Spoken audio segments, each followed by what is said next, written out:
So it's a pleasure to introduce Severin Bunk from the University of Oxford, who is going to talk about Moduli of connections and germs and Courant algebroids. Yeah, thank you very much for inviting me and giving me the opportunity to speak. So this is a joint project and ongoing work with Carlos Shabazi, who is technically one of the organizers as well, but unfortunately, well, hopefully he will join us later in the week. So let me start by giving.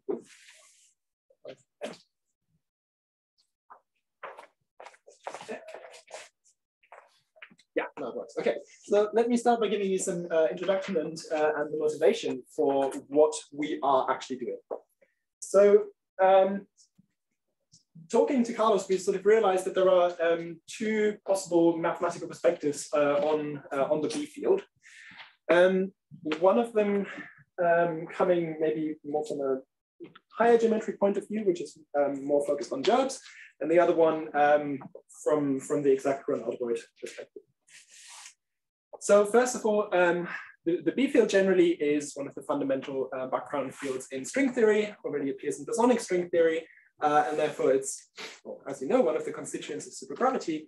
And what's generally accepted, it seems, is that locally on some open ball in my manifold, my space-time manifold, it's modeled by a two-form.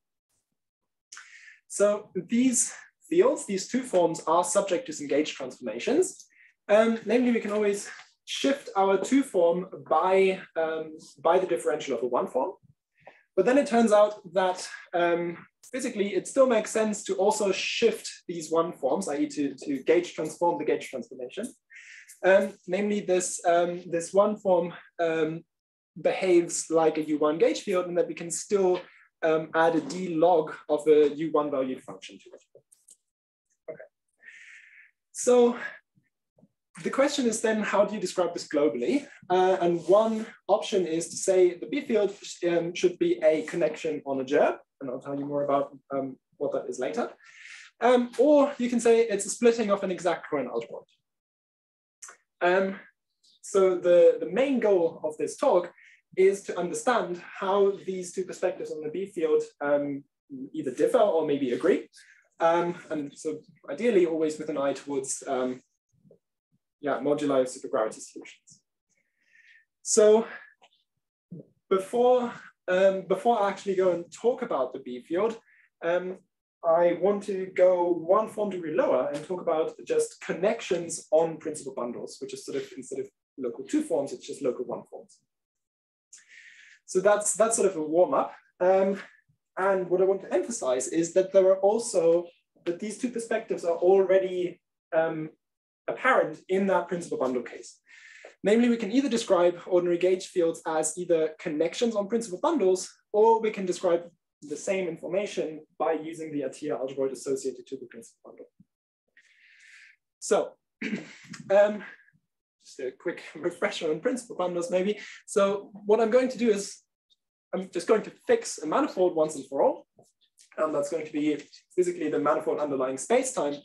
And I'm going to choose a differentiably good open covering. So just an open covering by patches UA, indexed by subset lambda. And what I mean by differentiably good is that every patch, as well as every finite intersection of the patches, is either empty or an open ball. That's a diffeomorphic to Rn, essentially. Okay. So then, if we take any Lie group, we can locally describe principal G bundles on M in the following way. They essentially just check one cocycles with values in the Lie group. That is a collection of functions GAB living on the intersections UAB, which is UA intersect UB, taking values in the Lie group and satisfying the check cocycle condition here, which is on triple overlaps. So technically you have to restrict all of this to UABC, but I'm not going to bother with that. And a short way of writing this equation is to say that the check differential delta of G, this collection of functions, is 1. Okay, so that's how you can locally describe a principal bundle. You can also describe morphisms or isomorphisms of principal bundles in this way.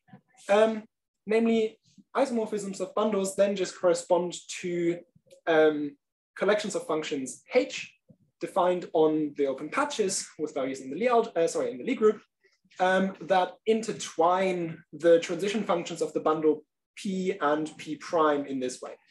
Or in other words, it's a check co-boundary. Okay. So now we've got a notion of principal bundles and we've got a notion of isomorphisms of these. So a great way to assemble this data is by saying that these data form a groupoid, as in a thing that has objects which are principal bundles and morphisms between them, which I can compose. And in this case, well, groupoid means that every morphism in this category is invertible. Okay. Right. We can also, so I'm going to take this sort of structural view on things a lot and worry about how to assemble data in categories and groupoids and sometimes higher groupoids. And you can find the gauge group of any bundle in this way, namely the gauge transformations of a bundle P are exactly the automorphisms of P in this groupoid of principal bundles. Right? That's just saying a gauge transformation is an isomorphism of P with itself, i.e. an automorphism. And the group structure is just given by the composition. Okay. As a remark, so again, a lot of this talk is purely going to focus on this structural perspective. So notice that all of this is discrete. I'm not talking about any smooth families of gauge transformations or so. But of course, one can view the gauge group, for instance, as a smooth Lie group or so. But for now, we're not going to do that. Okay. So the next step is to endow our principal bundles with connections. And then locally, a connection on a principal bundle P is given by a collection of one forms defined on the patches with values in the Lie algebra, satisfying that the transition functions of transforming in the usual way with respect to the transition functions of the bundle. Then there's so now we've defined bundles with connection. Now there's also a notion of an isomorphism of bundles with connection, which is, well, exactly the same idea as before. It's a morphism of the underlying bundles, compatible with the two connections that I've put on P and P prime in a certain way. Okay, it's the usual saying that H is a gauge transformation. And now this gives us another groupoid of bundles with connection and isomorphisms that preserve these data. And there is a functor, which is just a map of groupoids that takes a bundle with connection and forgets the connection, and takes an isomorphism of bundles with connection and just maps it to some isomorphism of the underlying bundles. So we've sort of this forget functor between these two groupoids. Okay, now, given an isomorphism of the underlying bundles and a connection on the source bundle, we can take this isomorphism and act on the connection with that morphism. And so here I've taken the convention that I pull back the connection with the inverse, which you can also think of as pushing forward the gauge transform. The connection. Okay. So here's the way of sort of assembling all these data. So what we can do is we can define a functor that takes bundles with connection and produces sets from them. And what it does is it takes a principal bundle and sends it to the set con P of all connections that I can put on that bundle. Okay, and I'm just going to view that as a set for now. And what it does with a morphism, an isomorphism of bundles, is exactly that. So given an isomorphism from P to P prime, I send P to the set con P, I send P prime to the set con P prime, and the morphism gives me an isomorphism between these sets, which is exactly given by acting like this. Okay? And in particular, if I just look at the automorphisms of a bundle, that gives me the action of the gauge transformations on P on the connections on the bundle. Right, so, okay, that's sort of a very groupoidy way of rephrasing a lot of classical principal bundle theory. So that's sort of the principal bundle perspective on classical gauge fields. Here is the analog ATIA algebroid perspective, or maybe the infinitesimal perspective. So given any principal G bundle, we can associate to it its ATIA algebroid, which is the vector bundle locally given by gluing together copies of the local tangent bundles and the Lie algebra, and locally, well, it already looks a bit similar to the to how you define an exact Courant algebroid, maybe later. The geometric interpretation is that the sections of at P encode infinitesimal symmetries of the principal bundle. Okay, so therefore the sections carry a Lie bracket, which is given as this. So just the ordinary Lie bracket on the vector fields. There's the Lie algebra bracket and then some Lie derivatives. And well, as you know, the ATIA algebroid of P sits inside a short exact sequence of vector bundles where we extend the tangent bundle by the adjoint bundle. Now, the way to describe connections using this is, I think this already goes back to ATIA, is that there's a bijection between the splittings of the short exact sequence as vector bundles and the connections that I can put on the principal bundle P. Okay, so I can either describe connections as principal connections on the bundle or using the infinitesimal symmetries, the infinitesimal picture as splittings.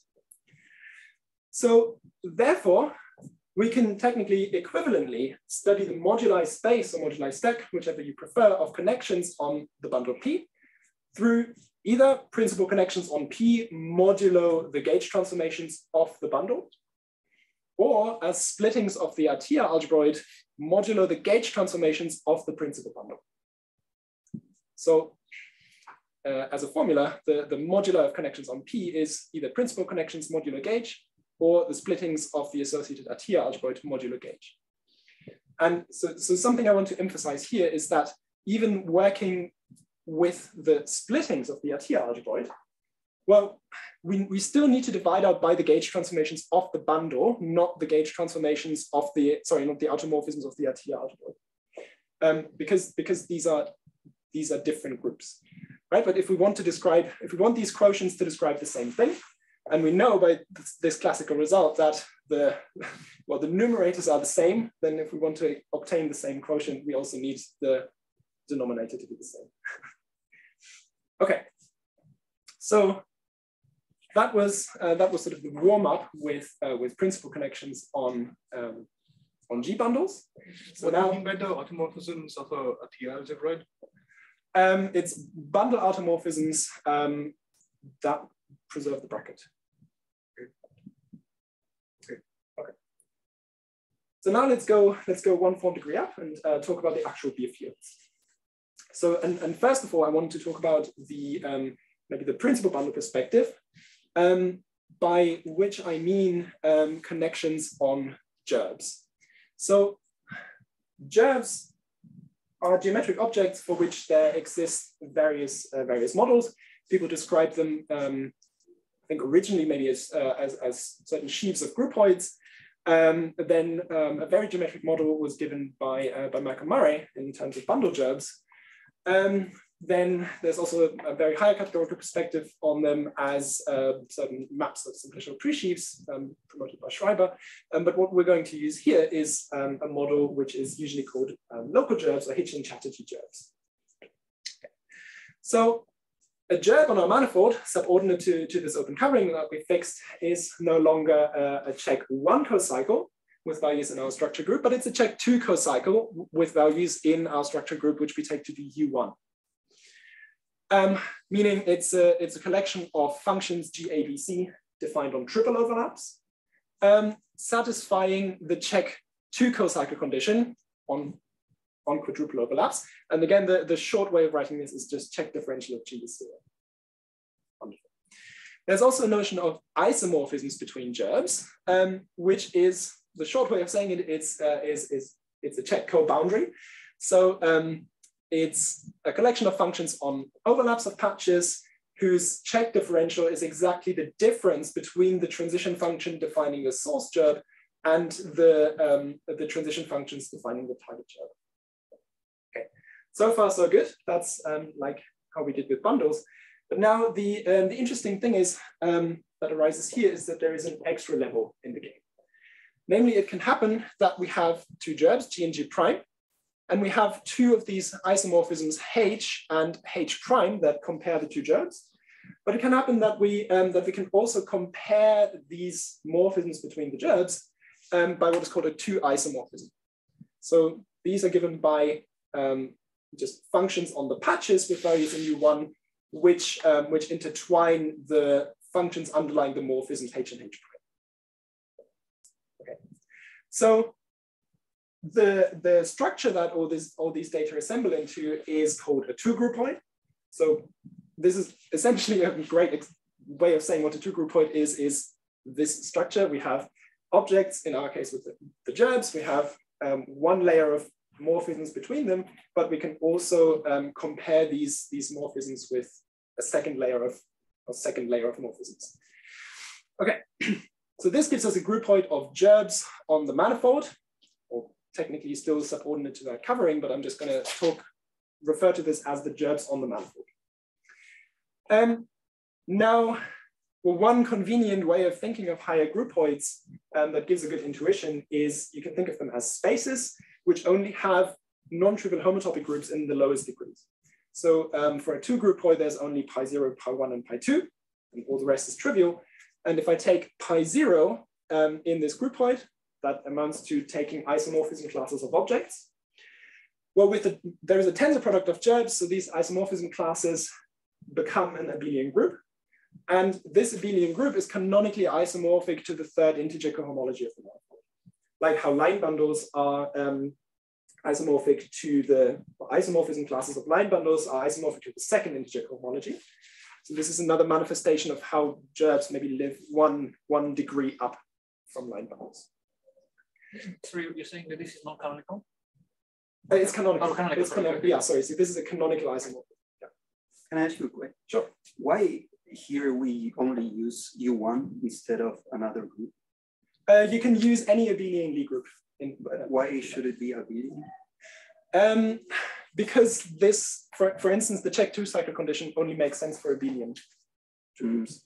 Like how there is for non-abelian Lie groups, there is you can define check cohomology only in degree 0 and 1, and then it breaks down because then you don't know how to order these terms essentially. Yeah.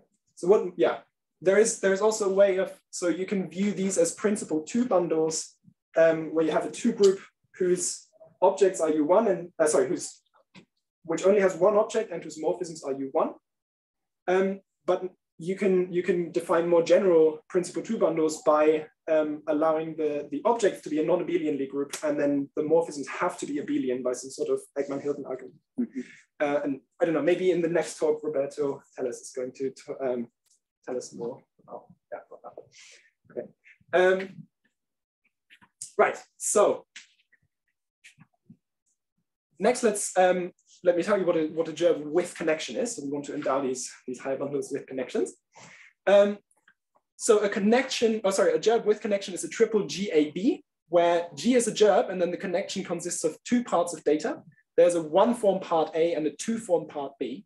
So the one-form part is defined on overlaps of patches, and the check differential of the one-form part has to be d log of the transition functions of the gerb.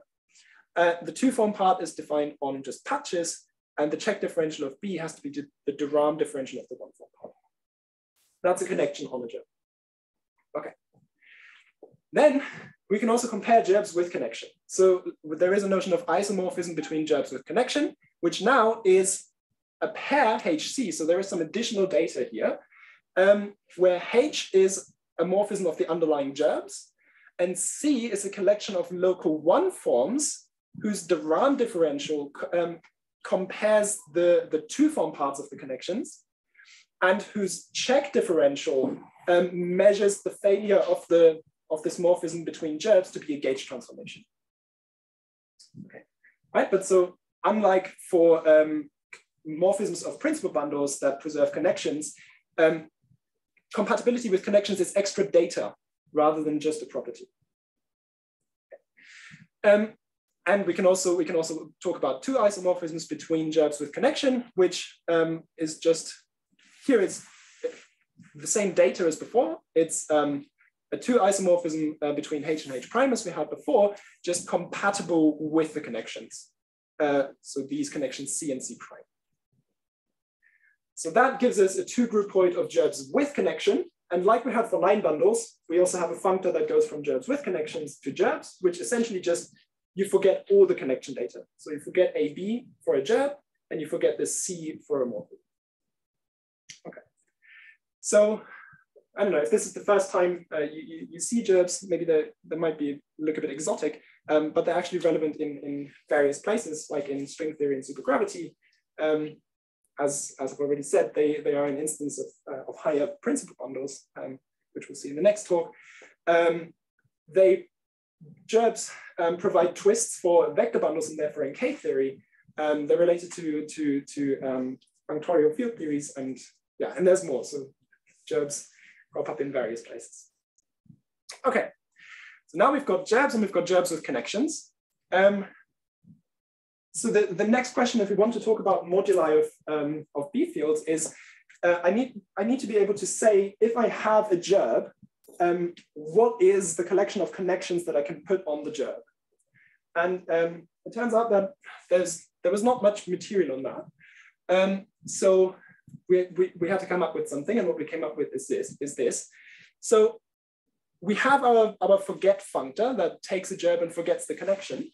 And now if I take a gerb, that's an object or a point in here, we just define the connections on that gerb as the fiber of this forgetting map over that point. So the fiber will be all the versions of G with a connection, so the underlying gerb has to be G. The interesting thing is that fiber, the way you obtain it, is not a set. So it's a fiber of a functor between higher groupoids, and it turns out to be a groupoid. So the objects of this groupoid are pairs AB, well, satisfying these two equations, but the short way of saying it is such that GAB is a gerb with connection, as you would expect. But the interesting thing is that there are morphisms between these connections on a fixed gerb. And such a morphism is given by a collection of local one forms whose check differential is the difference of the one form parts of the connections, and whose de Rham differential is the difference of the two form parts of the connections. So you can also, to any connection on a gerb, you can associate a field strength, which is, you can show there is, for any connection, there is a unique, and I should have put closed 3 form on the manifold, which on every patch restricts to DBA. And so one first observation is that isomorphic connections actually have the same field strength. Okay, so then here's an example, namely, well, the easiest example you can think of is just take the trivial gerb whose underlying transition functions are always 1. Then, so this groupoid is completely described by its isomorphism classes, i.e. its pi naught, and its automorphisms, i.e. its pi 1, so the automorphisms of any object. So you want to compute these, and you can. It turns out that you just play with these equations. So the isomorphism classes of connections on the trivial gerb turns out to be 2 forms on M modulo exact 2 forms on the manifold. If I only look at flat connections, which is what I mean by this flat symbol, then the only thing I need to change is I put closed 2 forms up here. So this quotient gives me the second de Rham homology of that. And what's also very important is you can look at the automorphisms of an object in this groupoid. And so in both cases, con and flat con, it gives you the same group, which is the closed 1 forms on the manifold.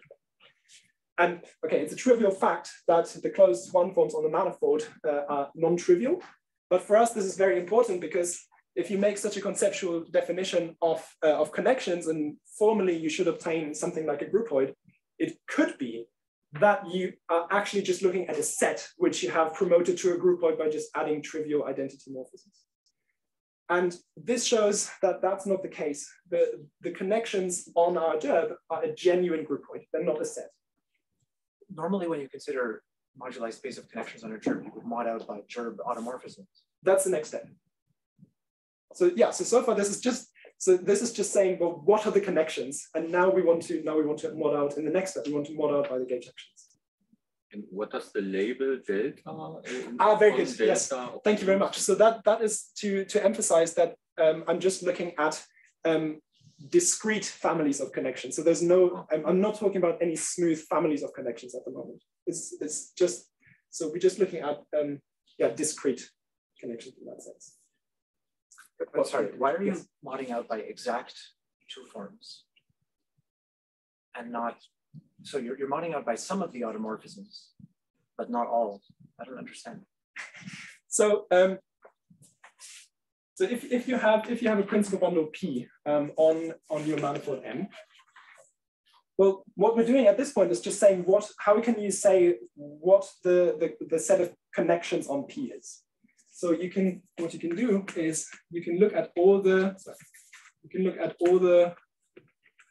G bundles on M with connection that has a functor which forgets the connection. Now P is a point in here, and the connections on P is just the fiber of this map over that point. And that's all I'm doing here so far. So also here, we haven't talked about gauge transformations yet. It just turns out that, so here, this was a groupoid and this was a groupoid. Now this is a two groupoid and this is a two groupoid. And it just turns out that this is not just a set, but it has morphisms. And so all I'm looking at here is in this groupoid, what are the isomorphism classes? Yeah, and that turns out to be modding out by exact forms. So in order to see that it is a groupoid, you use this forgetful map because it looks a bit like some tautological thing. You consider this bundles with connections, and then of course the fiber for fixed bundle will be all connections on that bundle. But what is the meaning here? So are you getting this groupoid structure for free from this? Because it is, yes. It's absolutely for free. Yeah. I mean, so this forgetful map is what kind of map? In order to ensure that the fibers will be groupoids, what is the property which we're using? The only thing I'm using, so in this case, the only thing I'm using is that this is a groupoid and this is a groupoid. Mm-hmm. Then you have a functor between them, and you can talk about the fiber of that functor over any object. Yeah. So, okay, then as a remark, technically, whenever you do that, whenever you have two groupoids and a functor between them, and you look at the fiber, the functor, and you look at the fiber of that functor over any object in here, the fiber that you get, that is in general a groupoid, but in this case, it turns out to only have identity morphisms. So it's a set of connections. But if I do the same thing with just putting in that map, the fiber turns out to have non-trivial morphisms. So it is a groupoid. No, just now you confused me. So you speak about which map? Which map? So as I understand, this map is a special case of the arrow of this square and the right-hand side.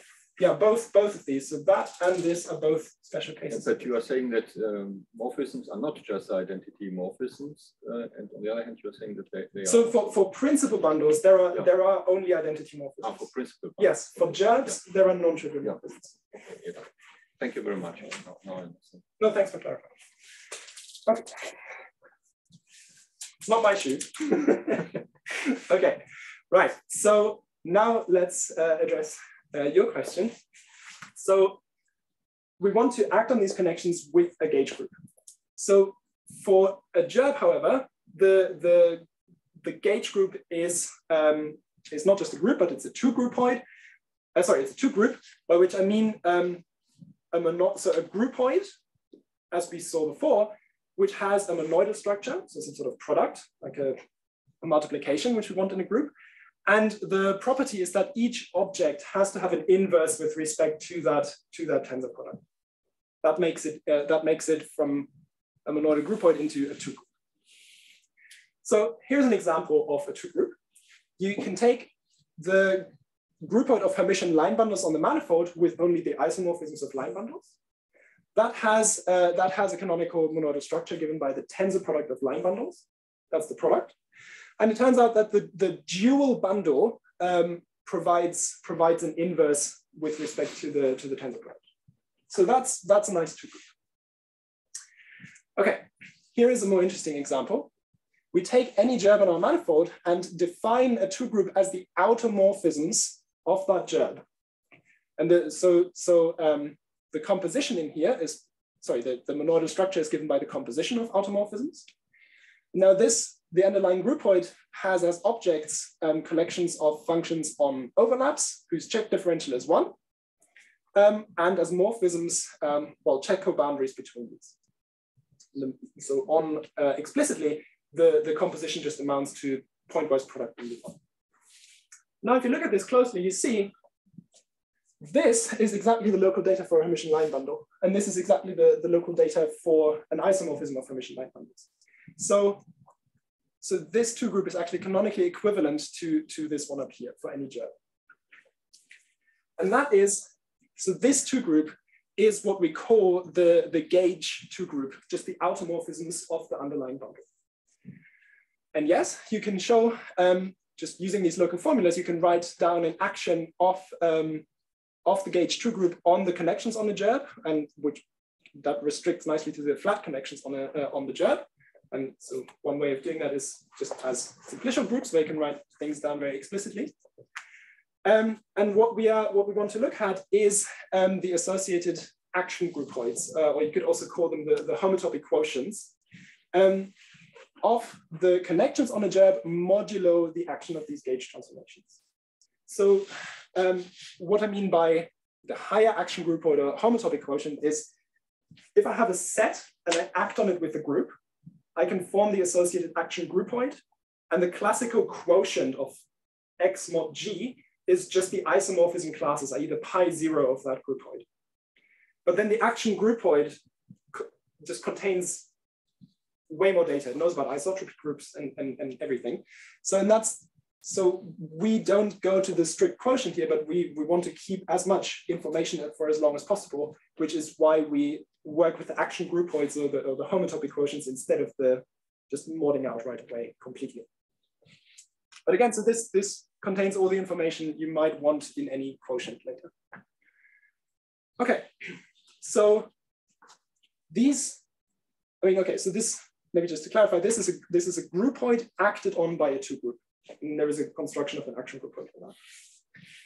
Okay, so now let me talk about the moduli of connections on the trivial gerb. So it turns out that this homotopy quotient is a two groupoid. So it has non-trivial pi 0, pi 1, and pi 2. The pi 0 isomorphism classes turns out to be two forms modulo, or if you like, field strengths of line bundles with connection. So modulo closed two forms with integer cycles. The automorphisms of an object in here are in bijection with isomorphism classes of flat line bundles with connection, or H1 with locally constant U1 coefficients equivalently. And the pi 2, well, they're just the automorphisms of something in here. So they are locally constant U1 value functions. And finally, if I do the same for flat connections, all that changes is I have to add closed two forms up here. So I get the quotient of closed two forms modulo closed two forms with integer cycles, which is same as second real cohomology modulo second integer cohomology. Okay, and pi 1 and pi 2 are unchanged. Okay, so that's the first interesting thing that you can write down, or you can really describe these higher quotients. Okay, so that's all I wanted to say about the maybe principal two bundle perspective or gerb perspective on connections. On B fields. Now let me move on to the infinitesimal or the Atiyah algebroid perspective. So for that, okay, maybe I tricked you and I thought you thought I was done talking about gerbs, but no. We need to introduce what's called gerbes with connective structure. So we have bare gerbes, we have gerbes with connection, and gerbes with connective structure sit right in the middle. And one way of saying very compactly what a gerb with connective structure is you just take gerbes with connection and forget every mention of the two-form part, B. So explicitly, gerb with connective structure is a pair GA, where G is a gerb. The A's are, just as before, one forms and overlaps of patches whose check differential is d log of the transition functions of the gerb. But there is no two-form part of the connection now. As before, we also want isomorphisms and two isomorphisms of these things. And an isomorphism of gerbes with connective structure is still a pair HC, H a morphism of the underlying gerbs, and C a collection of local one forms, still as before, so same data, whose check differential is the failure of H to be a gauge transformation between the one form parts of the connection or the connective structures. But, so it's the same data, but now before we also had a condition on the de Rham differential of C, which measured the difference of the two form parts of the connection. But now, since we don't talk about two form parts, this condition is now gone. So there's no condition on the de Rham differential of C anymore. And finally, a two isomorphism is exactly as before. There's no change. There's no change to what a two isomorphism is. Okay. So this gives us a third two-groupoid of gerbs with connective structure, which I denote by a gerb sub A. But I don't know. Maybe I could have used this capital A because it's supposed to be reminiscent of that A. And so now what we can do is we can start with gerbs with connective structure, forget the two-form part of the connection. That gives us a functor from this two-groupoid to this two-groupoid. And then we can forget in the next step the one-form part of the connection, which just gives us bare gerbs. Okay. So these gerbs with connective structure are related to exact Courant algebroids. Namely, well, you take okay, I should have written cotangent bundle there. So you take elements you glue together copies of the tangent and the cotangent bundle by transforming the one form part by the differential of our connective structure, the A, and inserting the vector field. Okay, and so yeah, what I want to emphasize is this construction really uses the connective structure. So this is not done by using a gerb, but really a gerb with connective structure. Okay. So, well, you know that the exact Courant algebroid sits in a short exact sequence of vector bundles like this. And the interpretation of this exact Courant algebroid is exactly like the Atiyah algebroid for principal bundles. Just here, the principal bundle is replaced by a gerb with connective structure. And it's been shown, so I think where this is really worked out in detail is a paper by Braxton Collier, that the sections, or yeah, the exact Courant algebroid that we've constructed here really has the interpretation as infinitesimal symmetries of this gerb with connective structure, just like the Atiyah algebroid had for principal bundles. Okay. Good. So maybe just as remarks, something we've done here is we've extended this construction to also work on morphisms of gerbs with connective structure, and there's also a notion of non-invertible morphisms that I haven't shown you. But so what turns out is to any morphism of gerbs, you get an isomorphism of exact Courant algebroids, even if the original morphism was not invertible. And it turns out that two isomorphic morphisms in here give you the same morphism over here. So it's very nicely compatible with the categorical structure. Good. So now from the Courant algebroid perspective, you can say a B field is just a splitting of our exact Courant algebroid as vector bundles. Then these splittings are related to what's called a curving on the gerb with connective structure, which is just a collection of locally defined two forms such that GAB is a gerb with full connection. right? So these splittings of the Courant algebroid are exactly the missing in bijection with the missing part of the connection on GA. So we can define what we would call maybe the connections on a gerb with connective structure.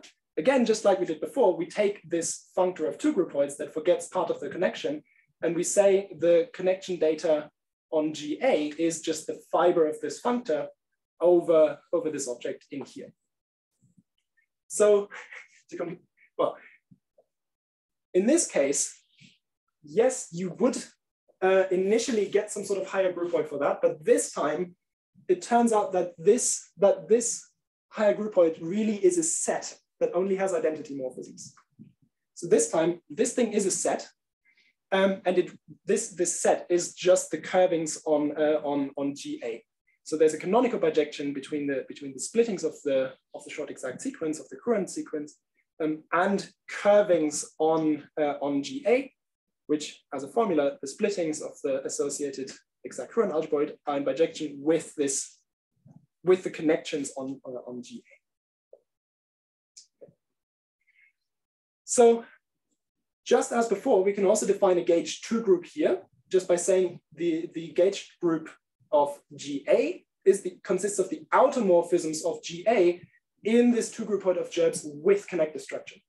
So these are automorphisms that really respect the connective structure that we've put on the gerb. Okay, and remember before, when we were just talking about bare gerbs, it turned out that the gauge 2 group was canonically equivalent to the 2 group of Hermitian line bundles. This time, because we demand the connective structure to be preserved, it turns out that this 2 group is canonically isomorphic to Hermitian line bundles with connection on the manifold, with the usual tensor product. Okay, so now what we want to study in this case is, well, the connections on the gerb with connective structure, i.e., or equivalently the curvings, modulo the action of this gauge 2 group. Or, well, since these two are in bijection, that's the same as looking at splittings of the Courant algebroid, modulo the gauge group of the gerb with connective structure. Okay. So, as a little recap, so if we have any gerb on our manifold M, we can always put a connective structure on that gerb. Then we have our 2 candidate notions for B fields, which is either full connections on the gerb or just the curvings or the connections on GA. In each case, we have the action of a gauge 2 group. So yeah, here this was equivalent to line bundles, here to line bundles with connection. And so in each case, we can form these higher action groupoids or homotopic quotients, which either gives us moduli of G or moduli of GA. And so it would be really nice if we were able to compare these two at some level. But here is what doesn't work. So we've already seen that this was a groupoid and this was a set. So this has non-trivial isomorphisms or automorphisms, and this doesn't. So you can never find an equivalence between this set of, or this collection of connections on the bare gerb and just what we call the connections on GA. There's also no equivalence of the acting 2 groups, namely the gauge transformations. Here, what we said is Hermitian line bundles. This is Hermitian line bundles with connection. There's no equivalence between these two groupoids. They don't have, for instance, they don't have the same isomorphism classes of objects.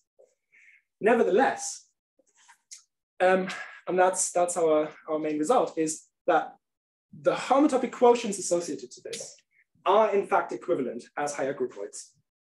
Right? So if you want to talk about B fields and their moduli, you can either use the first model or you can use the second model, the gerb model or the Courant algebroid model, splittings, modeling out by the respective gauge groups.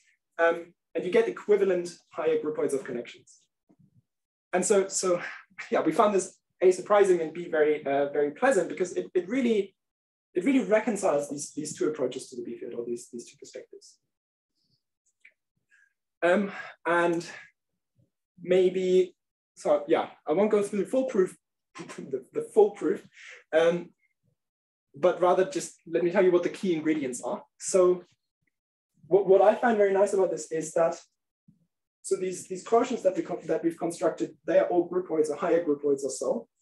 And the best way to deal with them turns out to be to write this quotient as some higher categorical colimit. Yeah, so in this case, I don't know, people often say that higher category theory is, I don't know, is a fancy language, but it doesn't compute much. In this case, we have used it to compute something. So first of all, if we take our two groupoid of gerbs on a manifold, then there is a functor that assigns to a gerb in here its groupoid of connections, and then to morphisms of gerbs, just the push forward along the isomorphism. So this assigns to a gerb a groupoid, to an isomorphism of gerbs a functor, and so on. And what's technically convenient is just to view all our higher groupoids, one groupoids or two groupoids, just as infinity groupoids, because that, the world of infinity categories, is where just a lot of technology is available. Okay, so our homotopy quotient is not related to this functor, but only to this composition here, where I take the groupoid that has one object and whose automorphisms are the gauge transformations of the gerb. So that's also a two groupoid, which naturally maps into here just by sending the one object to the gerb G. And then, well, an automorphism in here just becomes an automorphism in there. And the quotient that we want to care about is exactly the higher categorical colimit of this composition. That's the same as the quotient that I showed you. And you can do the same for gerbs with connective structure. So it's literally the same idea. You take the functor that assigns to a gerb with connective structure. It's, well, in this case, set of connections, which you can also promote to a higher groupoid. And then the moduli, this homotopy quotient, is just the colimit of this composition. So then, well, you need to compute these things. One of the key parts of this computation is the fact that gerbs without connection, with connective structure, and with connection are all classified in terms of certain Deligne cohomology or hypercohomology groups on the manifold. So then these Deligne cohomology groups tell you a lot about the homotopy groups of these groupoids, which you want to compare in the end. And second of all, well then, yeah, you need to describe these colimits more explicitly, and there is there is a lot of technology to describe infinity categorical colimits or Left-Kahn extensions, which has been developed over the last 20 years or so by Joyal and Lurie mostly, and there's also a nice reference by a nice book by Denis Charles-Jasinski. And then using this technology, you can really show it just turns out that these two colimits are canonically equivalent in the world of higher groupoids. So this is one of the reasons for using this this technology is that it allows you to generalize this result quite nicely. So one generalization is you don't have to look at gerbs, but you can also look at higher gerbs on the manifold, which an n-gerb is no longer given by a check 2 cocycle on our manifold, but it's just a check n cocycle, sorry, a check n plus 1 cocycle. Then a connection on an n-gerb doesn't consist of a 1 and a 2 form part anymore, but it also has a 3 form part, a 4 form part, and so on until you get to an n plus 1 form part. And then, so the highest form degree is just defined on overlaps of patches, on patches. The next lower form degree is defined on overlaps of patches, and then triple overlaps, and so on. Generally, so maybe geometrically, why these higher gerbs with connections are interesting is because they form a geometric model for differential cohomology in the sense that isomorphism classes of these things are in canonical bijection with differential or Deligne or Giga-Simons cohomology on the manifold. But now you can do the same operation as we did before. You can start with a gerb with connection, forget the highest form degree part of the connection, so an plus 1. Then you can forget the next form degree of the connection and so on until you've finally forgotten even the 1 form parts of everything. So it's just the same as we did before, just instead of having 2 steps, we have n+1 steps. And so at each level, you can also define a gauge group and therefore define these homotopy quotients of connections on G, where I've already fixed a part of the connection. So this is sort of the moduli of, if I fix the first k terms in this sequence up here, the freedom that's, the objects in here are just collections of a k+1 form, a k+2 form, and so on until I reach n+1, such that G, A, and the additional parts are a gerb with full connection, an n-gerb with full connection. Okay. And maybe as a remark, you can also get rid of the dependence on a fixed open covering. And one way of doing that is by sort of averaging over all coverings and their refinements by taking a co-limit over coverings and refinements. The second generalization is you can also yes, please. That's the theorem you proved with Carlos about this equivalence of Moduli spaces is also true for n-gerbs. Yes, that will come. Yeah, exactly.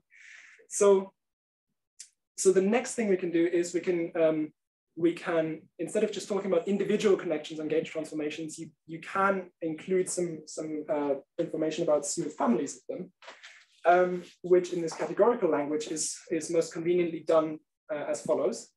So first, you define a category of parameter spaces over which we can parameterize smooth families of connections. And we take that to be the category of Cartesian spaces, which is just all the manifold, well, basically open balls of any dimension with all smooth maps between them. And then if I have an n-gerb with a partial connection, then to one of these parameter spaces, I can assign all the families of n-gerbs with a full connection on the product C times M, such that the underlying gerb with just the partial connection is just this at every point of the parameter space. So in that sense, or equivalently, that's saying I assign to C the families of ways of extending this into a full connection parameterized over this space C.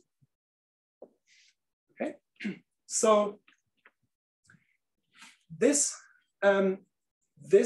assembles into a functor that takes a parameter space in here, gives us a higher groupoid of all these connections, and then to a map between these open balls, I can associate a pullback or restriction of these data. So it's a functor from our parameter spaces into the higher category of infinity groupoids. Or if you want to describe it very explicitly, you can use simplicial sets here. Similarly, we can also define the gauge group of G with a partial connection in this way. Essentially here we send a parameter space C to smooth families of gauge transformations parameterized over C. And so this gives us another functor from card up into infinity groupoids. And so finally, putting these two together, we can also associate to this what we call a moduli stack, which assigns to C just smooth families in this derived quotient. And so everything here takes place in the world of functors from our parameter spaces to infinity groupoids. So we may just as well call that, give that a nice name, curly H. And just for terminology, maybe I'll refer to an object in here as a smooth space, or smooth infinity groupoid might be more appropriate here. Okay, so then if I have an n-gerb with a partial connection, I can always, so I have fixed the first k degrees of the connection. I can then forget a couple of the lower degrees so that I just get something that has L degrees fixed. And the result is then that as objects in this world of smooth infinity groupoids, the moduli that you get are equivalent. So that's how the theorem extends. So to n-gerbs as well as to encoding smooth families. So one interesting thing about this is it gives you n+1 ways of studying moduli, studying connections on a gerb, because you can fix as much of the data as you like, as long as you don't fix the full connection. Okay. So in particular, for an ordinary gerb, we can either talk about just full connections on the gerb or just extensions of a gerb with connective structure by a curving. Okay. And then finally, one can also enhance this to, instead of just considering gauge transformations, one can also consider automorphisms which may cover some non-trivial diffeomorphism of the base manifold. But then the nice thing is the formalism is the same. Okay, so let me finish by just giving you a bit of an outlook or what our work in progress is. So this description of smooth structures is convenient from a categorical perspective, but it's not always convenient for doing geometry, maybe. So what we would like to find is maybe also an analytic treatment of this smooth families of connections, maybe at least on the level of isomorphism classes. So that should be a set, and ideally on that set, you would have a nice manifold structure. Then, well, hopefully we can find out something about the infinitesimal structure of these moduli spaces, such as their tangent spaces. Now, this is a smooth infinity groupoid whose tangent space is not just a space, but it would be, I would expect this to be some L-infinity algebroid. And we also want to find out something about the global structure of these moduli spaces, such as, so each of these smooth infinity groupoids, you can associate to it an underlying space in the ordinary sense. And what we would like to find out more about its topology. Okay. And yeah, finally, it would be great to maybe enhance this to also not just talk about gerb connections, but more general moduli in supergravity. And so the nice thing is that, well, all of the gerb is very sensitive to the non-trivial topology of the underlying manifold, because it corresponds to classes in H3 in integer cohomology. Yeah, so and I don't know, I'm sure there's much more to do. So thank you very much for your attention.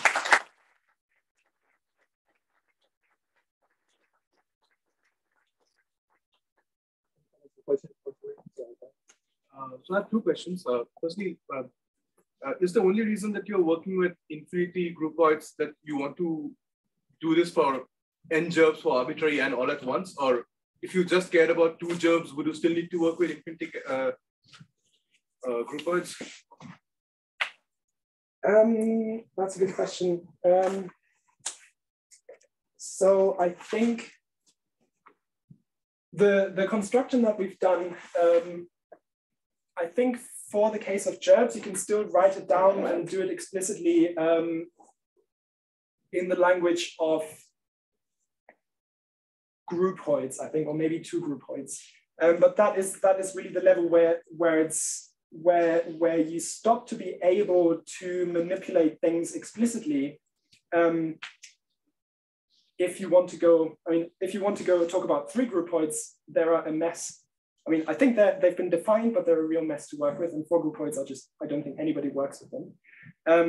Because if you do that, you have to keep track of all possible coherences and composition data and so on by hand. Whereas this formalism of infinity categories, what people have found is a way of nicely encoding all this data at once as a simplicial set. But I think for gerbs, you might still be able to work it out sort of really hands-on.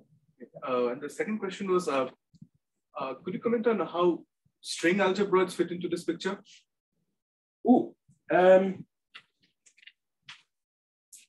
I'm not. I will talk about it. Okay. So can I refer you to the next talk? Because unfortunately, I'm not 100% sure what a string algebroid is. Yeah. But yeah, or maybe we can talk about it later. Go ahead. Also related to our first question. Okay, so you have given this very nice proof because you can generalize it to higher groupoids. I think the reason why this is true is that if you have two connective structures, they are always isomorphic. Yes. Because you subtract them and they have a cycle. But if you're interested in holomorphic gerbes with holomorphic connective structure, then it's not going to be the case. Yes, that's very interesting. Yeah, so, okay. So I think you can probably solve it by considering the appropriate gauge group. Sorry, by considering the what? The appropriate gauge group. Yeah, yes. yeah. I mean, we are not going to have the same moduli spaces if you consider the obvious gauge groups. Yes. But if you that would be very interesting. But I think so. Yeah, but you're completely right. So one of the main inputs in the proof is that isomorphism classes of gerbes without connective structure are in bijection with just the third integer cohomology. So that's in bijection with H3 and Z, and then isomorphism classes of gerbes with connective structure. So a priori, you would describe this as degree 2 hypercohomology with coefficients in the degree 1 Deligne complex, but this turns out by some lemma that's just true in Deligne cohomology, this is isomorphic to the third integer cohomology as well. So yeah, in this way, there is no,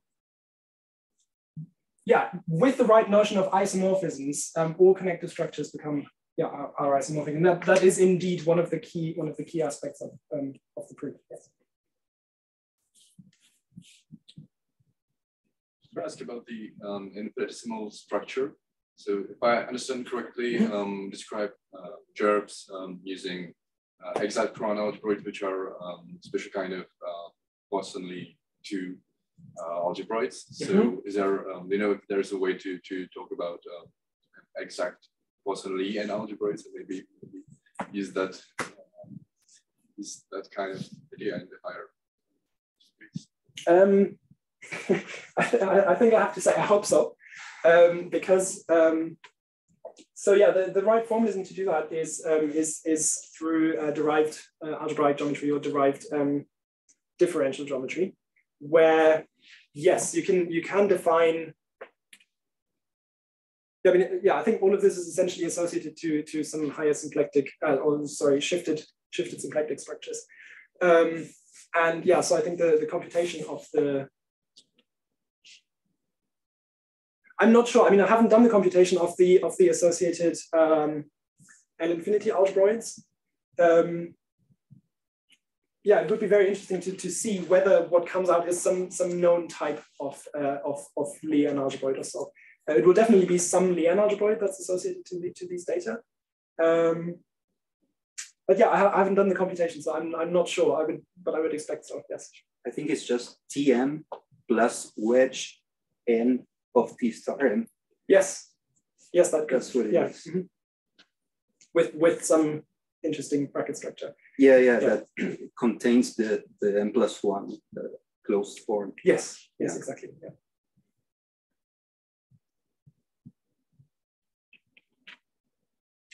Okay, so if there are no further comments or questions, let's thank Severin again.